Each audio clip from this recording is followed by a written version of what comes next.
Mes très chers compatriotes, en ces instants critiques pour notre nation, je m'adresse à vous avec la gravité et la solennité qu'impose la situation.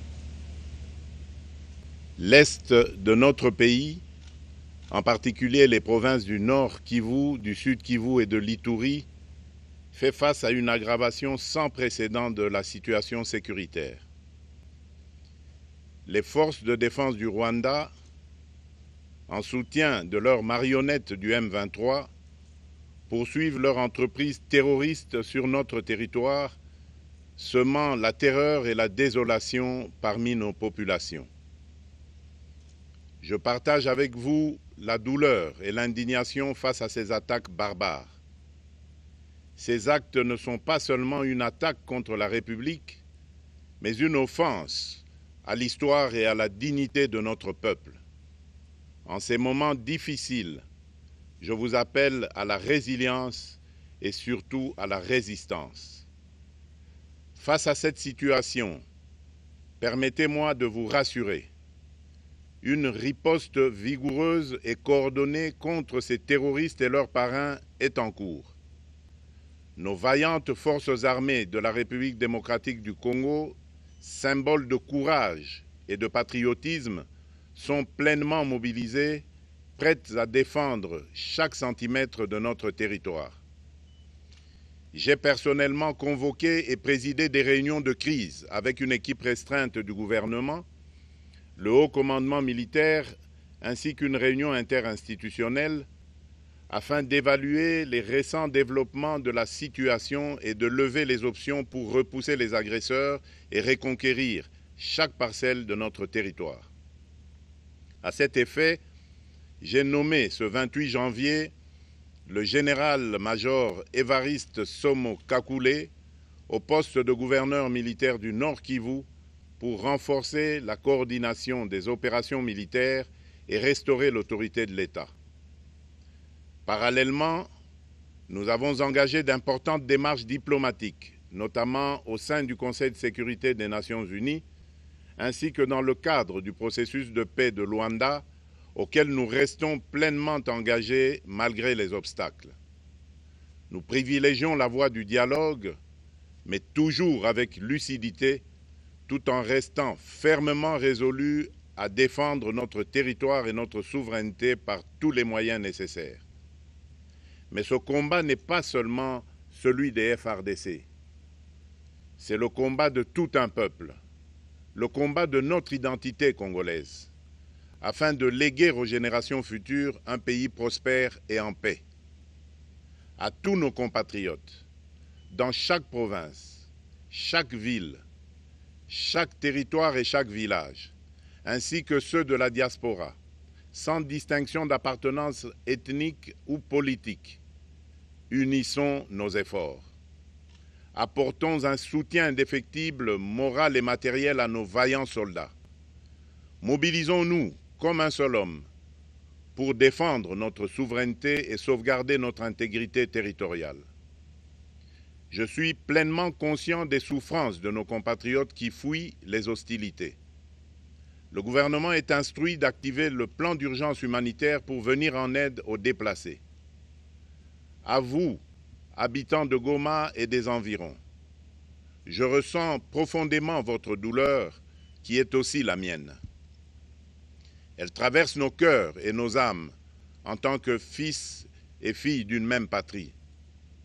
Mais face à cette épreuve, je vous exhorte à puiser dans cette force intérieure qui fait la grandeur du peuple congolais. Résistez avec courage. Faites preuve de vigilance constante et gardez votre calme malgré l'adversité. Sachez que nous ne sommes pas restés inactifs. Des plans de contingence sont préparés pour assurer la protection de la population civile et prévenir toute escalade de la violence. Les dispositifs de sécurité ont été renforcés pour protéger les zones stratégiques et nous travaillons sans relâche pour garantir le fonctionnement des services essentiels. Je tiens à rendre un hommage solennel à tous ceux qui ont payé le prix ultime dans cette lutte pour notre dignité et notre souveraineté. J'ai une pensée pieuse pour le général-major Peter Chirimwami, gouverneur militaire du Nord Kivu, tombé les armes à la main. Je m'incline avec respect devant la mémoire de tous nos militaires et de tous les Wazalendo tombés sur le champ d'honneur. Je pense aussi aux soldats de la mission de la communauté de développement d'Afrique australe, la SAMI d'IRC, qui combattent à nos côtés, aux casques bleus de la MONUSCO, qui ont sacrifié leur vie pour la paix, ainsi qu'aux innombrables civils victimes de la barbarie ennemie. Leur courage et leur sacrifice ne seront jamais oubliés. Et nous portons leur flambeau avec la ferme détermination d'achever leur noble combat. Je voudrais ici interpeller directement la communauté internationale et l'Union africaine. Le Rwanda continue de violer ouvertement et sans scrupule les principes fondamentaux de la Charte des Nations Unies ainsi que les accords régionaux. Pire, ces agissements se déroulent dans une impunité totale et ce, avec un mépris manifeste des règles internationales et des valeurs que ces institutions sont censées défendre. Cette attitude arrogante, qui ne cherche même plus à masquer ses forfaits, est une provocation inacceptable à l'égard de notre souveraineté et de la stabilité régionale. La présence de milliers de soldats rwandais sur notre sol, leur soutien politique, logistique et militaire à leur pantin du M23, ainsi que leur implication dans l'exploitation illégale de nos ressources naturelles, nous conduisent tout droit à une escalade aux conséquences imprévisibles, mettant en danger toute la région des Grands Lacs. Votre silence et votre inaction face à la barbarie du régime de Kigali et aux atrocités perpétrées par ces supplétifs sur notre territoire constituent un affront non seulement à la République démocratique du Congo, mais également aux valeurs universelles de justice et de paix. Le peuple congolais prend acte de cette passivité qui frôle la complicité. Soyez sûrs d'une chose, la République démocratique du Congo ne se laissera pas humilier ni écraser. Nous nous battrons et nous triompherons. Congolaises et Congolais, l'heure est certainement grave, mais notre détermination est encore plus inébranlable. Ce moment critique nous offre l'opportunité de montrer au monde ce qui fait notre force, c'est-à-dire notre unité sans laquelle tous nos efforts seraient vains. Je vous appelle à être vigilants, mais à ne pas céder à la haine, aux divisions ou à la violence. Je condamne avec la plus grande fermeté les actes de vandalisme et de pillage qui ont visé certaines missions diplomatiques accréditées en République démocratique du Congo, ainsi que des intérêts privés dans la ville de Kinshasa. Ces comportements irresponsables dénaturent l'expression saine de notre colère face à l'agression barbare nous imposée et jettent une ombre sur les manifestations pacifiques de soutien à nos vaillantes forces armées qui luttent avec courage et abnégation pour défendre notre souveraineté. Notre engagement doit rester ferme et discipliné. Nous gagnerons cette guerre par notre unité, notre courage et notre sens de responsabilité, et non par la violence aveugle et par l'anarchie. Cette victoire ne sera possible que si chaque Congolais, où qu'il soit, prend toute la mesure du combat qui est le nôtre. J'appelle donc la nation entière, hommes et femmes, jeunes et vieux, acteurs politiques, opérateurs économiques, membres de la société civile, confessions religieuses, artistes et sportifs à se mobiliser, à faire bloc derrière nos vaillantes forces armées et à contribuer chacun à son niveau à l'effort de guerre. J'ai instruit le gouvernement de mettre en place des mesures rigoureuses de réduction du train de vie des institutions et de leurs animateurs afin que les ressources ainsi économisées soient directement réorientées vers le soutien à nos forces armées. Dans cet effort national, j'en appelle également à la responsabilité du secteur privé qui est invité à contribuer activement à cette cause commune. Nos soldats se battent avec héroïsme pour la défense de notre intégrité territoriale et de notre souveraineté.